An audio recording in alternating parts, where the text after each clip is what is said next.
Hi all. So now we will be solving Hindi. अब हम हिंदी का क्वेश्चन पेपर देखेंगे। ये क्वेश्चन पेपर है आपका 4 जनवरी 2022। ठीक है, लेवल 2 वालों के लिए है और लैंग्वेज कौन सी है? 2। Level 2 language 2। निम्नलिखित गद्यांश को पढ़कर पूछे गए प्रश्नों के सबसे उपयुक्त विकल्प को चुनिए। प्रकृति का विधान है दिए बिना कुछ नहीं मिलेगा और देने की प्रवृत्ति हो तो उपलब्धियां और सफलताएं कदम चूमेंगी।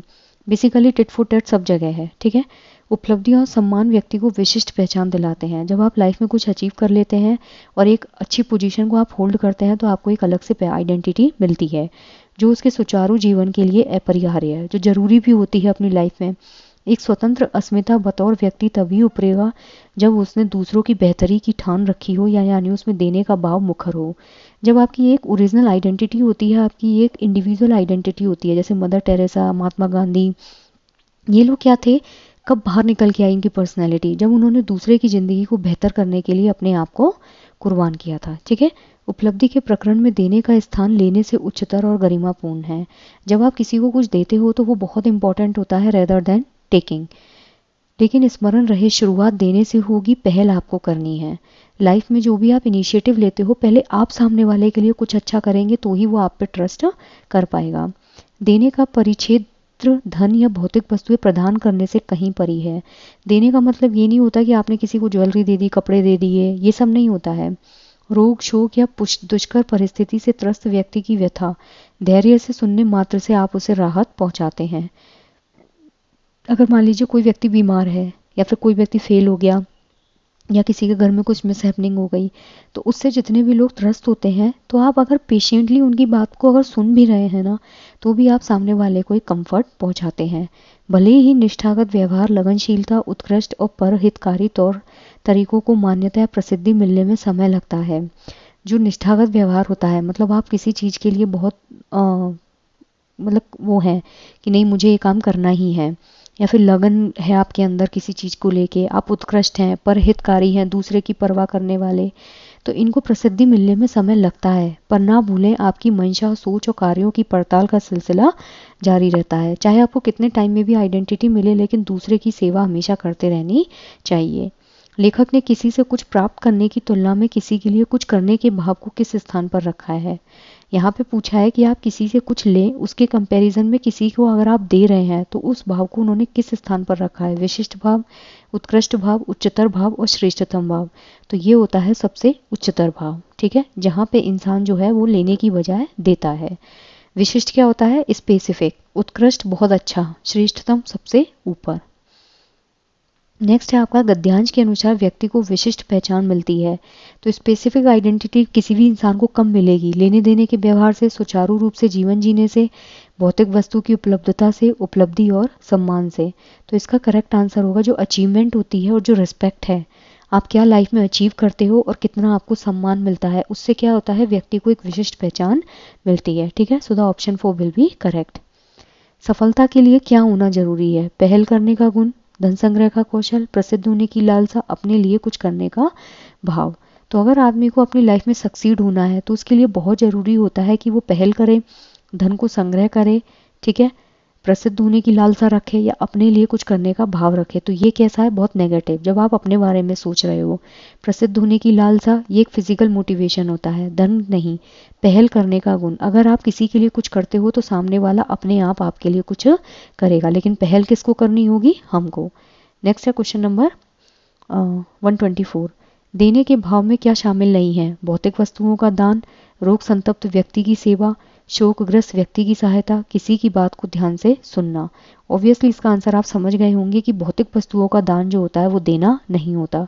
किसी को हीरे जवाहरात दे देना, कपड़े दे देना, बर्तन दे देना, दिस इज़ नॉट ए दान।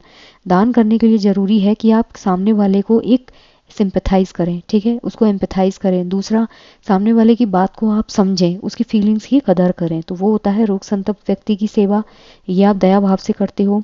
शोकग्रस्त व्यक्ति की सहायता, किसी की बात को ध्यान से सुनना, ये भी क्या होती है? एक देने का भाव होता है। गद्यांश में प्रकृति के किस विधान पर बल दिया गया है? जो प्रकृति है उसके किस विधान पर बल दिया है, मतलब नेचर के? दूसरों से लेते रहने का भाव, लेन देन में बराबरी का हिसाब, अपनी विशिष्ट पहचान बनाने की इच्छा और दूसरों के लिए कुछ करने का भाव। पहली बात तो इसमें दूसरों से लेते रहने का नहीं, दूसरों को देते रहने का भाव है। लेन देन में बराबरी का हिसाब नहीं होता है, जितना आप सामने वाले को देंगे सामने वाला आपको देगा।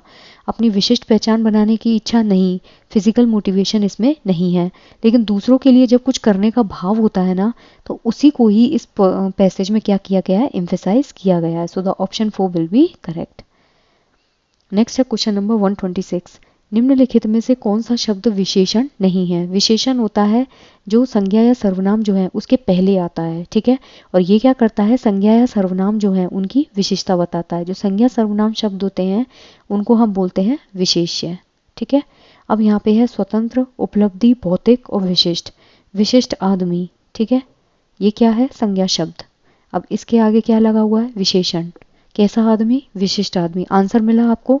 इस क्वेश्चन को सॉल्व करने के लिए कैसा लगा के देखिएगा, संज्ञा शब्द के पहले कैसा लगा के देखिएगा। भौतिक संसार, ठीक है, कैसा संसार, भौतिक संसार। आंसर मिला तो ये भी है, ये भी है।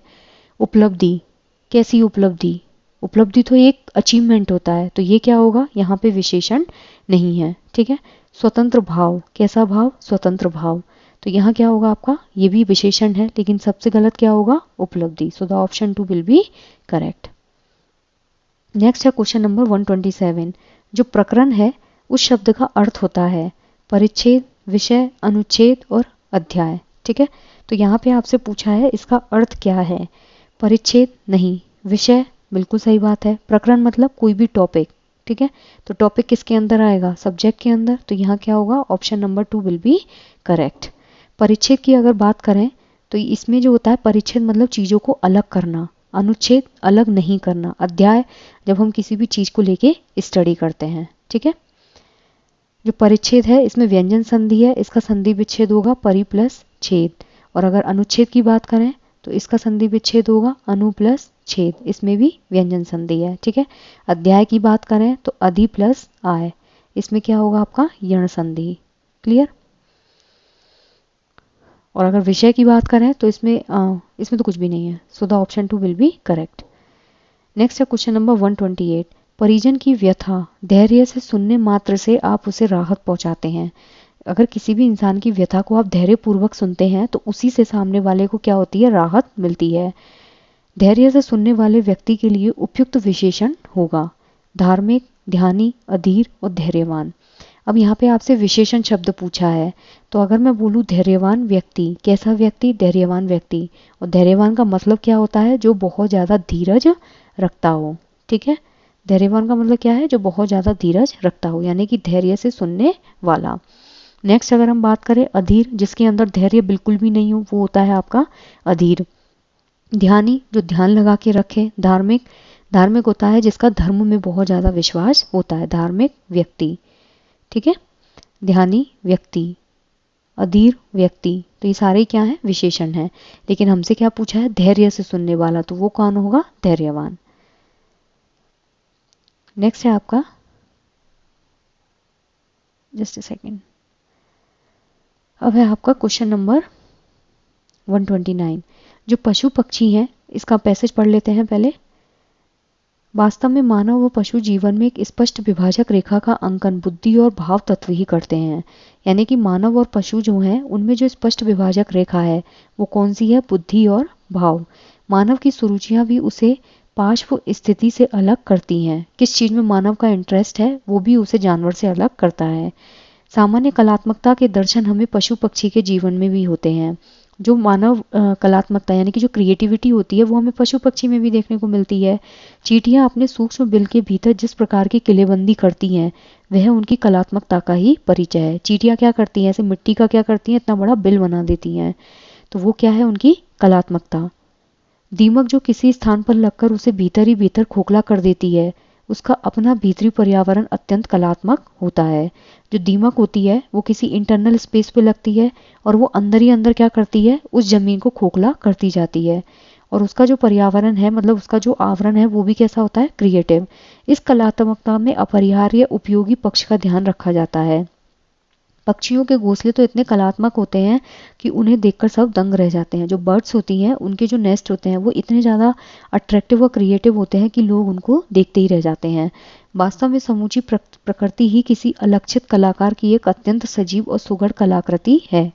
जो पूरा नेचर है ना, वो किसी मतलब एक ऐसे कलाकार ने, ऐसे मतलब आर्टिस्ट ने बनाई है जो बहुत ज़्यादा सजीव और सुघड़ कलाकृति है।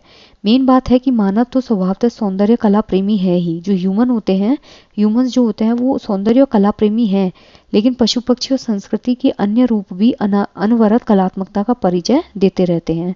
जो हमारा कल्चर होता है, जो एनिमल्स होते हैं, बर्ड्स होते हैं, ये भी क्या करते हैं, कलात्मकता का परिचय देते हैं। कला जीवन की एक स्वाभाविक, सहजात और अनिवार्य प्रवृत्ति है जो भावनात्मक क्षुधाओं को संतृप्ति प्रदान करती है। भावनात्मक क्षुधाएं मतलब आपके इमोशनल जो ग्रीड है उसको क्या करती है, एक सैचुरेशन देती है। तो यहाँ पे सबसे पहले पूछा है पशु पक्षी में सामान्य कलात्मकता पाई जाती है। इसका उदाहरण है जो बर्ड्स हैं उनमें सामान्य कलात्मकता है किसी स्थान को खोखला कर देना, अपने भोजन के लिए श्रम करना, पर्याप्त भोजन और नींद लेना, तिनके आदि से घोंसले का निर्माण करना। तो यहाँ पे इसका करेक्ट आंसर होगा आपका ऑप्शन नंबर 4। ये क्या करती है, क्रिएटिविटी क्या है बर्ड्स में कि वो अपने तिनके का निर्माण इस तरीके से करती हैं, घोंसले का निर्माण तिनकों से, कि वो बहुत ज़्यादा अट्रैक्टिव लगता है। खोखला कर देना नहीं, भोजन के लिए श्रम नहीं, पर्यावरण और नींद नहीं। नेक्स्ट है क्वेश्चन नंबर 130। कौन से दो तत्व मानव को पशु से अलग करते हैं? अभी हमने पढ़ा था भाव और बुद्धि जो है वो मानव को पशु से अलग करते हैं, क्योंकि इंसान के सोचने का तरीका बहुत अलग होगा, उसकी क्रिएटिव थिंकिंग होती है, एनालिटिकल थिंकिंग होती है, जबकि जानवर इस तरीके से नहीं सोच सकता। उनके जो इमोशंस होते हैं, जानवर के इमोशंस बहुत अलग होते हैं। ह्यूमंस के अंदर लव भी होता है, एंगर भी होता है, क्राइंग नेचर भी होता है। ये सब क्या होते हैं, ह्यूमन बीइंग के इमोशन। तो यहाँ पे ऑप्शन 3 बिल्कुल करेक्ट होगा। नेक्स्ट है किसी भी वस्तु में कलात्मकता के साथ साथ किस और पक्ष को ध्यान में रखना अनिवार्य होता है। मतलब क्रिएटिविटी जो होती है, आर्ट, उसके साथ साथ और कौन सा पक्ष है जिसको ध्यान में रखना जरूरी होता है? उपयोगिता, उपलब्धता, अनवरतता और बौद्धिकता। तो इसका करेक्ट आंसर होगा आपका उपयोगिता। मान लीजिए किसी इंसान, कोई बंदा है, ठीक है, वो बहुत क्रिएटिव है, अब वो जबरदस्ती की क्रिएटिविटी कर रहा है, ठीक है, तो कुछ क्रिएटिविटी ऐसी होती है जो यूजफुल नहीं होती। अगर आप जैसे साइंटिस्ट हैं, वो कुछ क्रिएटिव अगर करते हैं तो उसके पीछे एक पर्पस होता है कि वो दुनिया के काम आ सके। So that is purposeful, useful as well as creative. तो यही चीज इसमें बोली है कि क्रिएटिविटी के साथ साथ जरूरी है कि वो चीज कैसी होनी चाहिए, उपयोगी होनी चाहिए। So the option number 1 is correct. उपलब्धता, आप जो भी क्रिएटिविटी कर रहे हो वो मटेरियल आपके पास अवेलेबल होना चाहिए। अनवरतता, एक कंटिन्यूएशन उस प्रोसेस में होना चाहिए। बौद्धिकता, दिमाग होगा तभी तो क्रिएटिविटी करोगे। तो यहाँ क्या है, ऑप्शन नंबर 1। गद्यांश में दीमक की किस विशिष्टता की बात की गई है? बहुत छोटा कीट है, समूह में रहता है, अपना घर बहुत कलात्मक तरीके से बनाता है, मानव जाति को नुकसान नहीं पहुंचाता। ये अपना घर क्या करता है, बहुत कलात्मक तरीके से बनाता है। दीमक आपने देखा होगा दीवार पे इस तरीके से बहुत सारा ऐसा मिट्टी का ढेला बना देती है, तो ये क्या होता है आपका दीमक का घर। So option 3 will be correct. गद्यांश के अनुसार संस्कृति शब्द का अर्थ है, जो संस्कृति है उसका मतलब है सृष्टि, धारा, प्रवाह और क्रम।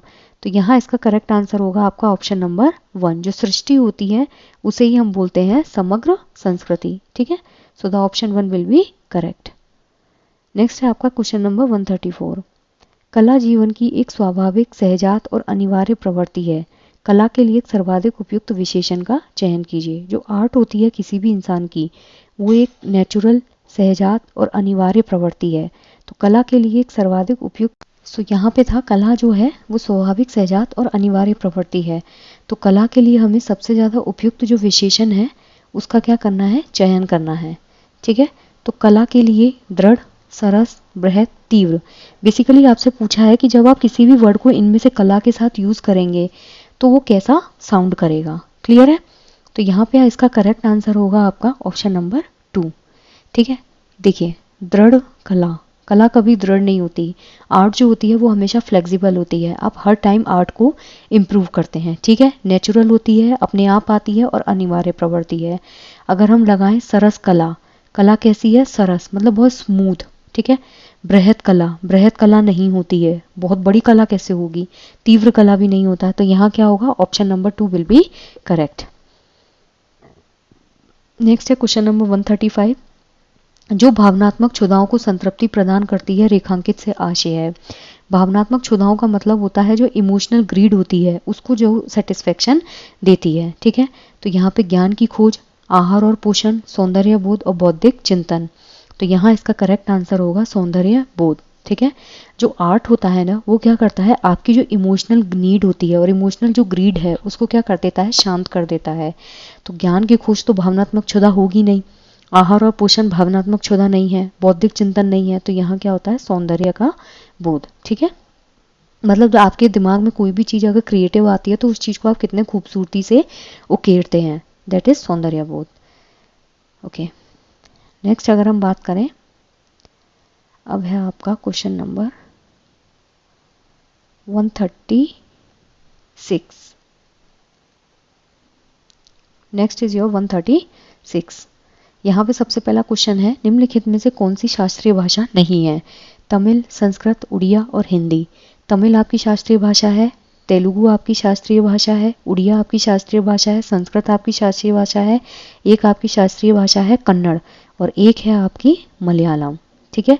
जो उड़िया है आपकी, उड़िया को 2014 में ही शास्त्रीय भाषा का दर्जा दिया गया है, लेकिन हिंदी जो है वो आपकी शास्त्रीय भाषा नहीं है। शास्त्रीय भाषा का मतलब होता है कि एक ऐसी भाषा जिसका इतिहास आपका 1500 से 2000 साल पुराना हो, ठीक है। तो यहाँ पे क्या होगा, Hindi. So the option 4 is correct. Next है क्वेश्चन नंबर 137। निर्मला देवी जलवायु परिवर्तन के बारे में समझ बनाने और इस बारे में एक समग्र संदेश प्राप्त करने के लिए इस विषय पर एक पाठ्य सामग्री पढ़ती हैं। इस प्रकार के पठन को हम क्या बोलते हैं। मतलब जो निर्मला देवी हैं वो क्लाइमेट चेंज इसके बारे में अपनी समझ बनाने के लिए और एक कंप्लीट संदेश को प्राप्त करने के लिए इस टॉपिक पे पाठ्य सामग्री पढ़ती हैं। तो वो सरसरी तौर पे पठन है, बारीकी से पढ़ना है, व्यक्तव्य पठन है और गहन पठन है। तो इसका जो करेक्ट आंसर होगा that is your option number 1, सरसरी तौर पर पढ़ना, ठीक है। जब आप चीज़ों को जल्दी जल्दी पढ़ते हो ना, सरसरी तौर पर बस आप देखते हो, तो वो होता है आपका सरसरी तौर पर पठन। सरसरी तौर पे पढ़ने का मतलब होता है बस अपने एंटरटेनमेंट के लिए चीज़ों को पढ़ना, लेकिन जब आप बारीकी से पढ़ते हो तो इसे हम बोलते हैं गहन पठन। गहन पठन का मतलब होता है, और ये है आपका द्रुत पठन। ये दोनों ही क्या होते हैं, आपके मौन पठन के पार्ट होते हैं। गहन पठन में हम स्कैनिंग करते हैं, एक किसी पर्टिकुलर चीज को खोजने के लिए हम बहुत ध्यान से उस चीज को पढ़ते हैं। गहन पठन के अंदर हम चीज का मीनिंग भी निकालते हैं और चीज को अच्छे से एनालाइज भी करते हैं, जबकि सरसरी तौर पर हम सिर्फ अपने एंटरटेनमेंट के लिए चीजों को पढ़ते हैं। जो आपकी नॉवेल्स आती हैं, लिटरेचर आते हैं, कॉमिक्स आती हैं, इन सबको हम जल्दी जल्दी जल्दी जल्दी पढ़ के खत्म करते हैं। So the option 1 will be correct. Next है क्वेश्चन नंबर 138। कक्षा 6 की एक अध्यापिका अपनी कक्षा में निम्नलिखित कार्य करवाती है। 8 वाक्य के एक छोटे से अनुच्छेद को 2 भागों में बांटा गया। मान लीजिए 8 लाइन थी, ये कोई एक आर्टिकल था, इसको इन्होंने क्या किया, 2 पार्ट में डिवाइड कर दिया। अब जोड़े में बैठे प्रत्येक व्यक्ति को हर दूसरा वाक्य दिया गया। ऐसे पेयरिंग में बच्चे बैठे हुए थे, ठीक है, और हर बच्चे को क्या किया, दूसरा वाक्य दिया, ये वाला वाक्य दिया। प्रत्येक शिक्षार्थी एक दूसरे को वाक्य बताते हैं। हर बच्चा क्या करेगा, एक दूसरे को अब सेंटेंस बताएगा। इस तरीके से अब उन्हें पूरा ये आर्टिकल जो है वो लिखना है। इस काम को क्या कहते हैं, अनुच्छेद श्रुतलेख, वर्तनी श्रुतलेख, पारस्परिक श्रुतलेख और पठन श्रुतलेख। ये होता है आपका पारस्परिक श्रुतलेख। कैसे, टीचर ने क्या किया, उसने 8 वाक्य के एक छोटे से अनुच्छेद को 2 पार्ट्स में बांट दिया। जोड़े में बैठा हर बच्चा दूसरा सेंटेंस लिख रहा है, एक बच्चा क्या कर रहा है, दूसरे को बता रहा है, पूरा आर्टिकल कवर करना है। इस केस में एक बच्चा दूसरे की क्या कर रहा है, हेल्प कर रहा है।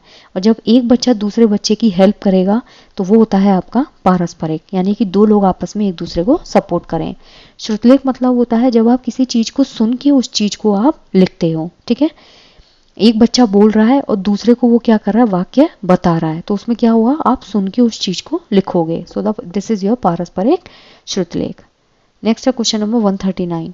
वाचन के संदर्भ में शिक्षार्थी के प्रदर्शन का आकलन करने के लिए निम्नलिखित में से कौन से फीडबैक रूब्रिक सर्वाधिक रूप से उपयुक्त होते हैं। मतलब जो वाचन है, वाचन मतलब होता है आपका स्पीकिंग। जो स्पीकिंग होती है बहुत इफेक्टिव होनी चाहिए और बहुत कम्युनिकेटिव होनी चाहिए। तो यहाँ पे बोला है कि जो स्पीकिंग है उसको बहुत हमें इफेक्टिव रखना है। तो बच्चे के प्रदर्शन का आकलन करने के लिए कौन सा फीडबैक जो है वो इसमें रूब्रिक जो है वो सबसे ज़्यादा यूजफुल होगा। ठीक है। इसको सुधार की आवश्यकता है, अनेक स्थानों पर उच्चारण गलत है और अस्वीकार्य गलतियां की गई हैं।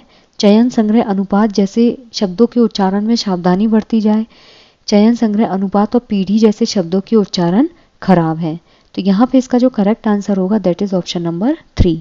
क्यों? क्योंकि फीडबैक किसमें देना है? रूब्रिक। तो सबसे ज़्यादा उपयुक्त कौन सा है? सुधार की आवश्यकता कहाँ होती है? Formative assessment. जो फॉर्मेटिव असेसमेंट होता है उसमें पूरे साल चलता है, बच्चे को टाइम टाइम पे फीडबैक दिया जाता है। अनेक स्थानों पर उच्चारण गलत है और अस्वीकार्य गलतियां की गई हैं। बच्चे की गलती कभी भी अनएक्सेप्टेबल नहीं होती। You can easily accept the mistake of a child. ठीक है। दूसरा, रूब्रिक्स एग्जैक्टली होते क्या हैं? जब आप बच्चे को असाइनमेंट देते हो या फिर बच्चे को कोई प्रोजेक्ट देते हो तो इन सबको हम क्या बोलते हैं? रूब्रिक्स बोला जाता है। ठीक है। और रूब्रिक्स जो है वो टीचर्स के लिए बहुत इंपॉर्टेंट इंस्ट्रूमेंट होता है, क्योंकि ये असाइनमेंट्स के लिए क्या करता है? ग्रेडिंग, मतलब एक प्रॉपर परफॉर्मर तैयार करता है कि किस तरीके से आप बच्चों के लिए इसको यूज कर सकते हो। ये केवल टीचर्स के लिए नहीं होता बल्कि बच्चों के लिए भी होता है। और रूब्रिक में सारी चीजें ना रिटन होती हैं कि एक असाइनमेंट जब आप बच्चे को देते हो तो एक पर्टिकुलर ग्रेड ऑब्टेन करने के लिए आप बच्चे से क्या क्या एक्सपेक्ट करोगे। ठीक है। तो रूब्रिक्स को बेसिकली बहुत अच्छा एक मतलब बच्चे की जो टीचर की गुणवत्ता होती है और बच्चे की जो गुणवत्ता है वो इसमें इजीली आकी जा सकती है। तो यहाँ क्या होगा? सिलेक्शन, कलेक्शन और अनुपात जैसे शब्दों के उच्चारण में क्या है? सावधानी बरती जाए। ठीक है। तो यहाँ पे क्या होगा? Option number 3 will be correct. Next है क्वेश्चन नंबर 140। पाठ्य पुस्तक और अन्य सामग्री में कौन सी प्रामाणिक गतिविधि नहीं है? प्रामाणिक गतिविधि का मतलब होता है ऑथेंटिकेटेड एक्टिविटी। लगभग 100 शब्दों में गाय की आत्मकथा लिखो। पढ़ी गई कहानी के आधार पर कल्पना करें कि आप रानी हैं और अपने अनुभव को आधार बनाते हुए अपने मित्र को पत्र लिखो। बिल्कुल सही है कि आपने कोई स्टोरी पढ़ी, अब आपको वो चीज़ क्या करनी है? इमेजिन करनी है कि आप क्या हो, क्वीन हो या प्रिंसेस हो। अब अपने जो भी आपने इमोशंस हैं या एक्सपीरियंस हैं उनको बेस बना के अपने फ्रेंड को पत्र लिखो। ठीक है। तो ये क्या है? आपने पहले कहानी पढ़ी है जो ऑथोराइज्ड है और फिर आपको क्या करनी है? उसकी कल्पना करनी है। अपने मित्र के साथ कोई एक पाठ्य सामग्री पढ़ें और 8 बिंदु में कहानी की घटनाओं को लिखें। बिल्कुल सही बात है। इसमें क्या पढ़ना है? पाठ्य सामग्री। ठीक है। आप कल्पना करें कि कहानी में आप नदी हैं और अपने में बाढ़ आने की समय की भावनाओं को लिखें। पहली बात तो इन तीनों क्वेश्चंस में बच्चा क्या करेगा? क्रिएटिव थिंकिंग जो है उसको प्रमोट करेगा, क्योंकि यहाँ पे बच्चे को कुछ चीजें इमेजिन करनी है। ठीक है। ये क्या है? प्रामाणिक गतिविधि। लेकिन लगभग 100 शब्दों में गाय की आत्मकथा लिखो, गाय की कौन सी आत्मकथा होती है? ठीक है। तो ये जो है वो एक प्रामाणिक गतिविधि नहीं है। So the option 1 will be correct. Next है क्वेश्चन नंबर 141। यहाँ पे आपसे बोला है कि लेखन की जो प्रक्रिया है उसमें आधारित उपागम में संलग्न चरण कौन से हैं? बेसिकली जो राइटिंग होती है, राइटिंग में आपके कौन कौन सी स्टेप्स जो होती हैं वो इन्वॉल्व होती हैं। पहला, प्रारूप तैयार करना, मानस मंथन करना, रूपरेखा तैयार करना, पुनरावृत्ति, प्रूफ रीडिंग, पुनरावृत्ति, अंतिम प्रारूप तैयार करना। रूपरेखा, मानस मंथन, पुनरावृत्ति, प्रथम प्रारूप, प्रूफ रीडिंग, अंतिम प्रारूप। ब्रेनस्टॉर्मिंग, मानस मंथन, रूपरेखा बनाना, प्रथम प्रारूप तैयार करना, पुनरावृत्ति, प्रूफ रीडिंग और अंतिम प्रारूप बनाना। मुख्य बिंदुओं को लिखना, प्रथम प्रारूप लिखना, प्रूफ रीडिंग और लेखन। तो यहाँ पे इसका करेक्ट आंसर होगा आपका ऑप्शन नंबर 3। ठीक है।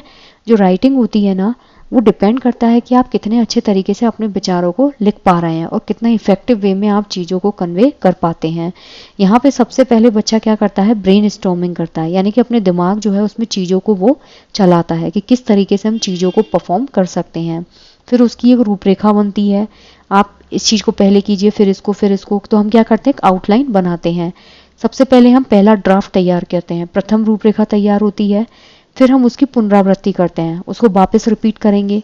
फिर प्रूफ रीडिंग होती है। प्रूफ रीडिंग का मतलब होता है जहाँ पे चीज़ें जो होती हैं अगर कोई भी कुछ गलत हो गया हो तो उसको सही करके हम उसको वापस से बना सकते हैं। लास्ट में हम क्या करते हैं? लास्ट ड्राफ्टिंग करते हैं। ड्राफ्टिंग के अंदर क्या होता है कि जो भी चीज़ें आपने की हैं उसको प्रॉपर तरीके से क्या किया जाता है? फिनिशिंग दी जाती है। ठीक है। तो ये क्या होता है आपका? Last drafting. तो यहाँ पे आपका करेक्ट आंसर होगा ऑप्शन नंबर 3। नेक्स्ट है आपका क्वेश्चन नंबर 142। कौन सा व्याकरण अधिगम का उद्देश्य नहीं है? वास्तविक जीवन के उद्देश्य में व्याकरण के नियमों का इस्तेमाल करना, संदर्भ में नियम का इस्तेमाल करके समझ बनाना, भाषा के नियमों पर निपुणता प्राप्त करने से ही व्याकरण सीखी जा सकती है। संदर्भ में भाषा के प्रयोग के आधार पर नियम खोजना। तो यहाँ पे आपसे पूछा है जो व्याकरणिक अधिगम है उसका उद्देश्य कौन सा नहीं है। इसका उद्देश्य नहीं होता है कि भाषा के जो नियम है जब आप उसमें निपुणता हासिल करते हो तभी आप व्याकरण सीखोगे, ये क्या है यहाँ पे गलत है। वास्तविक जीवन के जो उद्देश्य होते हैं उनमें व्याकरण के नियम का इस्तेमाल करना बिल्कुल सही है कि आप रियल लाइफ सिचुएशन जो है उसमें कैसे ग्रामेटिकल लॉज जो है उनको प्रॉपर तरीके से यूज कर सकते हैं। नियमों का इस्तेमाल करके समझ बनाना, मान लीजिए आप घर में कोई एक्टिविटी कर रहे हैं या किसी से बात कर रहे हैं तो वहाँ पे अगर आपको ग्रामर का रूल पता है हिंदी व्याकरण का तो उसको वहाँ पे आप यूज करके अपनी एक समझ बना सकते हैं। भाषा के नियमों पर निपुणता प्राप्त करने से ही व्याकरण सीखी जाती है। ऐसा नहीं है कि जब आप भाषा के नियम सीखोगे तभी आपको व्याकरण आएगी। संदर्भ में भाषा के प्रयोग के आधार पर नियम खोजना, जैसे जैसे आप भाषा यूज करोगे वैसे वैसे आप क्या करते हो भाषा के नियमों को भी धीरे धीरे खोजने लगते हो। बच्चा पहले कुछ भी सेंटेंस बोलता है लेकिन धीरे धीरे उसको समझ में आता है कि पहले कर्ता आता है, फिर क्या आता है आपका सहायक क्रिया आती है और फिर आता है आपका ऑब्जेक्ट, ठीक है, सब्जेक्ट वर्ब और ऑब्जेक्ट। तो धीरे धीरे बच्चा इस चीज को समझ जाता है। तो यहाँ क्या होगा ऑप्शन नंबर 3। नेक्स्ट है क्वेश्चन नंबर 143। लेखन और वाचन में इस्तेमाल करने के लिए जिन शब्दों को सीखा है वो कौन से हैं, यानी कि लिखते वक्त और बोलते वक्त। LSRW स्पीकिंग और राइटिंग करते वक्त जिन शब्दों को आपने सीखा है वो कौन से हैं। देशज, सक्रिय शब्द भंडार, निष्क्रिय और रियलिया। ये होता है आपका एक्टिव वोकेबलरी। एक्टिव वोकेबलरी होता है जिसको हम डेली बेसिस पे यूज करते हैं। आप जो भी वर्ड डेली बेसिस पे यूज करोगे वो आपके क्या होते हैं, फेमिलियर होते हो आप उन वर्ड से। दूसरा वो आपके कमांड होती है उन पे। लेकिन जो पैसिव वोकेबलरी होती है वो हम डेली बेसिस पे यूज नहीं करते हैं। कभी कभार किसी आर्टिकल में आपने पढ़ लिया, किसी न्यूज़पेपर में पढ़ लिया, किसी ऑथेंटिकेटेड बुक में पढ़ लिया, कोई लिटरेचर पढ़ लिया, तब आप इन वर्ड्स को देखते हैं। देशज वर्ड होते हैं जो एक पर्टिकुलर एरिया के अंदर बोले जाते हैं, जैसे लोटा, गमछा, ये क्या है देशज वर्ड। रियलिया होता है आपका जो रियल लाइफ सिचुएशन है वहां से कुछ ऑब्जेक्ट्स को आप क्लास में लाके रिप्रेजेंट करते हैं। नेक्स्ट है क्वेश्चन नंबर 144। मीनाक्षी बहुत सारी छोटी छोटी कहानियां पढ़ती है, अब उसने इसे अपनी आदत बना लिया है, तो इस तरह की रीडिंग को क्या बोलते हैं। विस्तृत पठन, गहन पठन, सूचना के लिए पठन और साहित्यिक कौशल के लिए पठन। यहाँ पे होता है आपका विस्तृत पठन, ठीक है। जो गहन पठन होता है उसे हम बोलते हैं स्कैनिंग। जब आप किसी चीज को बहुत डीपली पढ़ते हो और उसका मीनिंग आपको पता होता है, वो क्या चीज कन्वे करना चाह रहा है वो पता होता है, एक एनालिटिकल थिंकिंग जब काम करती है तो वो होता है आपका स्कैनिंग। सूचना के लिए पठन, अगर हमें किसी बस इंफॉर्मेशन के लिए पढ़ रहे हैं तो वो क्या होगा आपका विस्तृत पठन। साहित्यिक कौशल के लिए पठन, सिर्फ अपने एंटरटेनमेंट के लिए, फन के लिए, एंजॉयमेंट के लिए पढ़ रहे हैं, तो ये सब क्या होता है आपके विस्तृत पठन। जो मौन पठन होता है ना, इसमें आपके दो टाइप होते हैं, एक होता है विस्तृत पठन और एक होता है आपका गहन पठन, ठीक है। तो जो विस्तृत पठन होता है उसमें एक आती है आपकी आत्मकथा। जब आप किसी की बायोग्राफी पढ़ते हैं तो बहुत जल्दी जल्दी पढ़ते हैं। अगर आप किसी की जीवनी पढ़ रहे हैं, कोई यात्रा वृतांत पढ़ रहे हैं, ठीक है, दूसरा कोई निबंध पढ़ रहे हैं, कोई कहानी पढ़ रहे हैं, ये सब क्या है सरसरी तौर पे पठन किए जाते हैं। नेक्स्ट है आपका क्वेश्चन नंबर 145।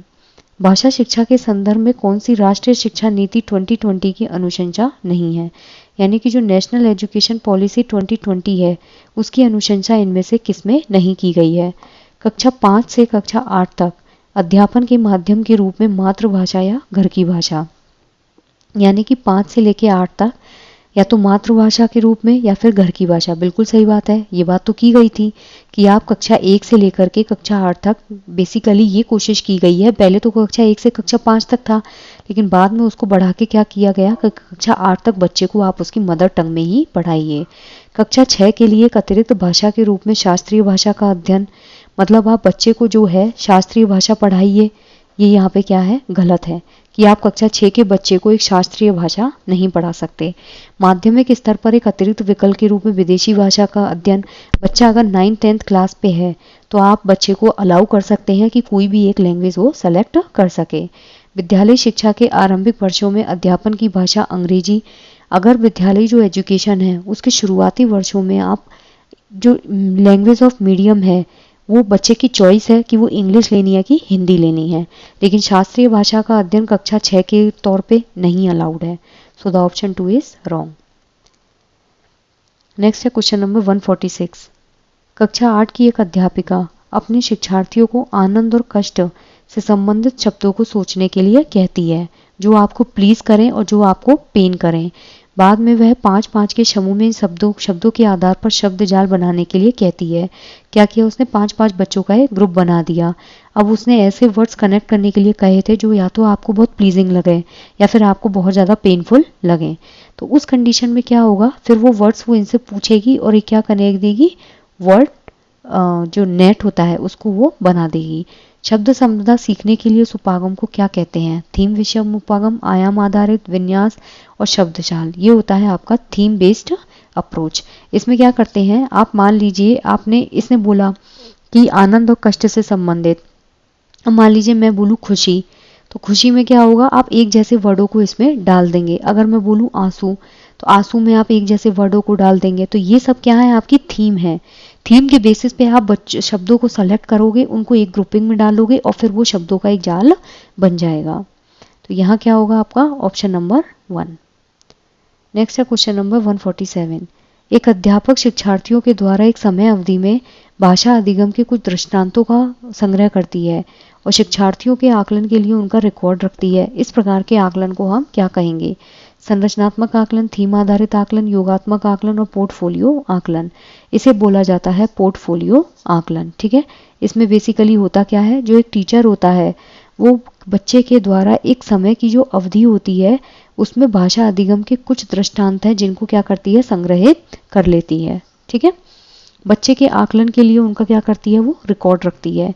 इस आकलन को हम बोलते हैं पोर्टफोलियो आकलन। पोर्टफोलियो आकलन जो होता है ना, इसमें सारी चीज़ें कैसी होती हैं, आपकी रिटर्न होती हैं। बच्चे की जो ईयरली परफॉर्मेंस है उसको इसमें क्या करते हैं, लिखा जाता है। बच्चे को कहाँ कहाँ इंप्रूवमेंट की ज़रूरत है, उसने कहाँ कहाँ अपने आप को इम्प्रूव किया है, किस चीज़ में वो प्रो है, किस चीज़ में उसको कुछ सीखने की ज़रूरत है, ये सारी चीज़ें पोर्टफोलियो में लिखी जाती हैं। पोर्टफोलियो आकलन आपका फॉर्मेटिव असेसमेंट का एक पार्ट होता है। जो समेटिव असेसमेंट होता है ये ईयर एंड में होता है। इसमें बच्चे को सिर्फ ग्रेडिंग दी जाती है, बच्चे को फेल या पास किया जाता है।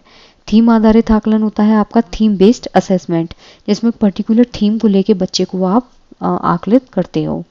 तो यहाँ क्या होगा, ऑप्शन नंबर 4। नेक्स्ट है क्वेश्चन नंबर 148। भाषा अधिगम के संदर्भ में परियोजना कार्य का स्वरूप किस प्रकार का होगा, यानी कि जो प्रोजेक्ट वर्क है वो किस प्रकार का स्वरूप वो कैरी करेगा। अलग अलग विद्यार्थी के द्वारा किसी भी मुद्दे या विषय पर पठन, लेखन और फिर पूरी कक्षा में उसे साझा करना, समूह में पठन, आंकड़ा या सूचनाओं का संग्रहण, उनका विश्लेषण और रिपोर्ट लिखना, आंकड़ों का संग्रहण और रिपोर्ट लेखन, अलग अलग थीम पर अलग अलग विद्यार्थी को अध्यापक द्वारा भिन्न भिन्न कार्यों की श्रृंखला लिखने के लिए कहना। तो यहाँ पे आपसे पूछा है कि जो लैंग्वेज लर्निंग होती है उसके संदर्भ में परियोजना कार्य का स्वरूप किस प्रकार का होगा। कि पहली बात तो आप ग्रुप में पढ़ो। ठीक है, ग्रुप में पढ़ेंगे, ग्रुप में जब आप पढ़ते हैं तो कोलैबोरेटिव लर्निंग होती है, बच्चे आपस में एक दूसरे को सपोर्ट करके आगे बढ़ते हैं। फिर आप जो भी डेटा है उसको क्या करो, कलेक्ट करो, उनको एनालाइज करो और रिपोर्ट कार्ड तैयार करो। ये होता है आपका प्रोजेक्ट वर्क। किसके कॉन्टेक्स्ट में, लैंग्वेज लर्निंग। ठीक है, आपने बच्चों को ग्रुप में पढ़ना अलाउ किया, फिर बच्चों ने डेटा कलेक्ट किया, उस डेटा को एनालाइज किया और उस डेटे की क्या बनाई, एक रिपोर्ट तैयार की। So the option 2 will be correct. Next है क्वेश्चन नंबर 149। एक भारत श्रेष्ठ भारत के अंतर्गत भारत सरकार के किस कार्यक्रम का उद्देश्य शिक्षार्थियों में भाषाओं को बढ़ाना और भाषिक सामंजस्यता को पोषित करना है। यानी कि एक भारत और श्रेष्ठ भारत, ये एक मुहिम चली थी जिसके अंतर्गत भारत सरकार जो है उनका ऐसा कौन सा कार्यक्रम था जिसका उद्देश्य शिक्षार्थी में जो भाषा है उसको बढ़ाना और भाषिक जो कोऑर्डिनेशन है उसको पोषित करना। भाषा अधिगम के लिए बहुभाषावाद, त्रिभाषा फॉर्मूला, भाषा संगम और सभी के लिए भाषा। तो यहाँ पे है भाषा संगम। ये एक प्रोजेक्ट था जो किसने चलाया था, इंडियन गवर्नमेंट में, जिसमें सभी भाषाएं जो हैं बच्चों की उनको क्या किया जाता है, रिस्पेक्ट दी जाती है, सभी बच्चों को सीखने के लिए एक ओपन एनवायरनमेंट दिया जाता है। तो यहाँ क्या होगा, ऑप्शन नंबर 3। त्रिभाषा फॉर्मूला है, ये किसने दिया था, कोठारी आयोग और नेशनल एजुकेशन पॉलिसी 2020 कि बच्चे को मातृभाषा हिंदी और इंग्लिश जो है वो पढ़ाइए। सभी के लिए भाषा, एक जैसी भाषा। भाषा अधिगम के लिए बहुभाषावाद, क्लास में बच्चा आता एक लैंग्वेज के साथ है, लेकिन जब बच्चा लैंग्वेज लर्निंग करता है तो वो मल्टीपल लैंग्वेजेस को सीख कर जाता है। नेक्स्ट है क्वेश्चन नंबर 150, संकेत भाषा के बारे में कौन सी बात सही है। संकेत भाषा में व्याकरण होती है, कोई भी लैंग्वेज हो, हर लैंग्वेज में क्या होती है, अपनी एक खुद की व्याकरण होती है, क्योंकि बिना व्याकरण के आप किसी भी लैंग्वेज को नहीं बोल सकते। संकेत भाषा में व्याकरण नहीं होती, गलत है। विश्व में केवल एक ही संकेत भाषा नहीं है। संकेत भाषा केवल विशेष आवश्यकता वाले लोगों के लिए होती है। कई बार हम भी संकेत भाषा में बात करते हैं, ट्रैफिक लाइट होती है वो भी सिंबॉलिक लैंग्वेज है, ठीक है। जहाँ पे डेंजर साइन बना रहता है वो भी सिंबॉलिक लैंग्वेज है। जहाँ पे हम मेल और फीमेल टॉयलेट्स वॉशरूम होते हैं वो भी एक सिंबॉलिक लैंग्वेज है। तो हम अपने आप चीज़ों को अंडरस्टैंड करते हैं ना। तो कौन सी बात सही है कि जो संकेत भाषा होती है उसमें क्या होती है, एक व्याकरण होती है। So I just hope guys कि आपको बहुत अच्छे से समझ में आया है। If you guys have any doubt regarding any question then pin it in comment section. Thank you.